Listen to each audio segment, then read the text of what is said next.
আসসালামু আলাইকুম। আমাদের বাসা কিংবা অফিসে সবারই ওয়াইফাই আছে, কিন্তু আমরা যে এমবিটা নেই কিংবা এমবিপিএসটা বলে যে আপনাকে 10 এমবিপিএস দেওয়া হচ্ছে কিংবা 5 এমবিপিএস দেওয়া হচ্ছে, সেটা সঠিক পাচ্ছি কিনা আজকের এই ভিডিওতে দেখাবো।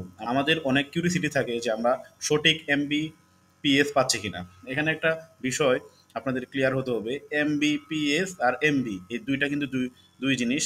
এমবিপিএস এটার মিনিংটা যদি আপনি করতে চান সেক্ষেত্রে হবে মেগা বিট পার সেকেন্ড, আর এমবির মিনিংটা যদি করতে চান সেটা হবে মেগাবাইট। তো চলুন আমরা ফার্স্টে দেখে নেই যে কিভাবে আমাদের ওয়াইফাই স্পিডটা বুঝবো যে সঠিক এমবিপিএস পাচ্ছি। ওয়াইফাই স্পিড আপনি দুইভাবে পরিমাপ করতে পারেন। আপনি যদি আপনার মোবাইল দিয়ে করতে চান তাহলে প্লে স্টোরে গিয়ে ফাস্ট.কম অ্যাপটা ইনস্টল করে নেবেন। আর যদি ল্যাপটপ কিংবা ডেস্কটপ দিয়ে আপনি ওয়াইফাই স্পিড পরিমাপ করতে চান সেক্ষেত্রে আপনি যে কোনো একটা ব্রাউজারে আসবেন, ব্রাউজারে এসে লিখবেন ফাস্ট ফাস্ট.কম, তারপর এন্টার চাপুন।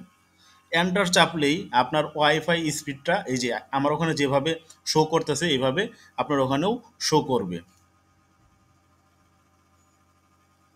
আর যদি মোবাইল দিয়ে করেন সেক্ষেত্রে আপনি মোবাইল অ্যাপসে গেলেও এইভাবে আপনার ওখানে ওয়াইফাই স্পিডটা শো করবে। তখনই আপনি বুঝতে পারবেন যে আপনার ওখানে প্রকৃত ওয়াইফাই স্পিডটা কত। এই যে এটা আমার যদিও একবারে কম, এখানে দেখাচ্ছে 3 এমবিপিএস, মানে 4 এমবিপিএস ওয়াইফাই স্পিড। আপনারটাও এইভাবে ইজিলি সহজে দেখতে পারবেন। আর যারা মোবাইল দিয়ে দেখবেন তারাও এইভাবে আপনাদের মোবাইলে আপনাদের এমবিপিএসটা দেখে নিতে পারবেন। আর যদি এমবিপিএস কম হয়, আজকে আপনি যার কাছ থেকে ব্রডব্যান্ড লাইন নিয়েছেন তাকে রিপোর্ট করতে পারেন কিংবা অভিযোগ করতে পারেন। তো আজকের মতো এই পর্যন্তই। আল্লাহ হাফেজ।